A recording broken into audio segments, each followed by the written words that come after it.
operated as the jury and the judge and everything above on the street. So it's our time now. We have to hit the pavement. We have to operate the same way. We have to be the jury. We have to be the judge, because this is not working. Too many innocent people are going down, and we don't have any defense. We don't have adequate defense, and we're stuck in the system. And it's not working. It can't work. It's not built on the right foundation. It's not built on the right foundation. It absolutely is not. Built on the foundation drafted by slave masters. And the whole goal is to keep power for those selected few individuals. That's what we're dealing with now. We've got this, G-force and these private companies taking over all the institutions and doing all the enforcement for us. Well, there's a reason for that, because we are being controlled by international financiers, international players, people with real capital that have high-profile lawyers that are coming down and making these decisions through our, legislative department, through our Congress and all. And you have to follow the law. Otherwise, they throw you in jail. You don't have no voice. You don't have any rights in there. And nevertheless, what law are we going to follow? Are we going to follow the law of righteousness? Are we going to follow the law of corruption? Are we going to be servants of corruption, or are we going to be servants of righteousness? That's what we have to ask ourselves. My Lord requires that I be a servant of righteousness as opposed to a servant of corruption. Servants of corruption, they never can be satisfied. They're always trying to sell themselves to that which they know not of. They're always trying to oppress the neighbor or appease the next man. They always want to try to, be promoted and work their way up.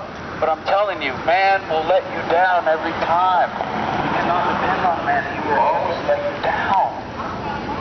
He's not satisfied within his flesh. Within his lusty habitations. He is not satisfied. And so we have to trust in a greater force, in a greater power, in a greater creation. And that will bring us justice. That will bring us righteousness. That will bring us peace at heart. That will bring us our understanding and our wisdom. A house is built on wisdom and established with understanding. But we have to have that foundation. It has to be the foundation. It has to be there for the house to stand. Christ spoke about if a house is divided against itself, it will fall. He himself was the cornerstone. He himself holds the key to open the seven seals thereof. He shall make that house stand. He shall make that house be erected on high. And that's what we need to have. We need that foundation, man. But this foundation right here is cracked and corroded.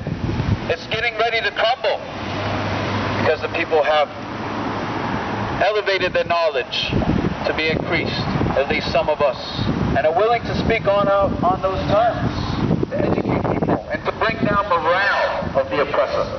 We seek to bring the morale down of the oppressor. We understand that these servants of corruption do not know of their ways. They do not know what they do. They put on their uniform and they say, I have to get paid, I have to get a job.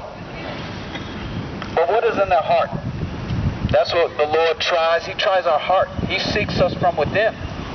He looks towards our heart. He doesn't look towards outward appearance and judge us. He said he came for the maid and the thief. He said, bring them in. He wanted them all. He wanted the meek, the widow, and the broken hearted. He didn't just want that person that had all the fancy clothes and the car and everything else and glorify that person. Never. That was never the intentions of the Lord. But what are they doing here? They have their suits. They have their uniforms.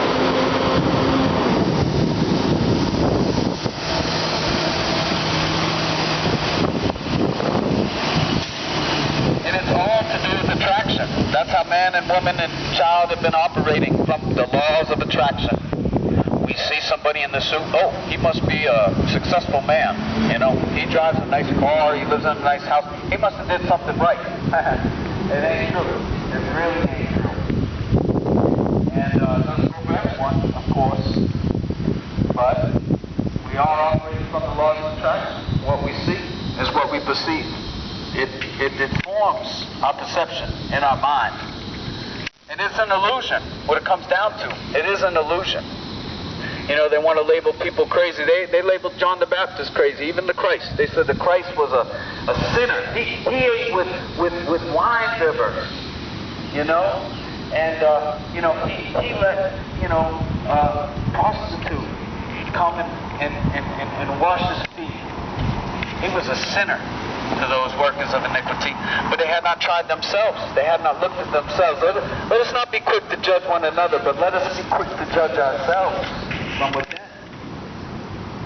Yeah. That will be the foundation. That will be the beginning of wisdom, is the fear of the Lord. Yeah. And there we shall establish our understanding. So the more we come and more we speak, the more we begin to develop our ways. You know, like they say, practice makes perfect.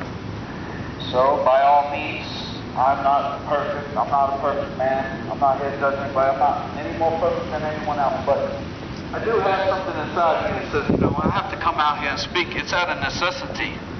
It is absolutely out of necessity. Because of the widow and the fatherless and the poor and the needy and the defenseless. What are they going to do?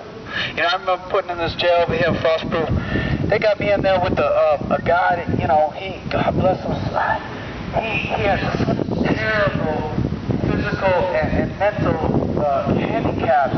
You know, he used to have to go to the bathroom, you know, in his cell.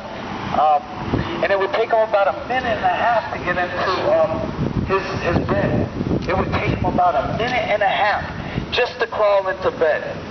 And what was he being accused of? By the way, he was there for over 2 years thus far.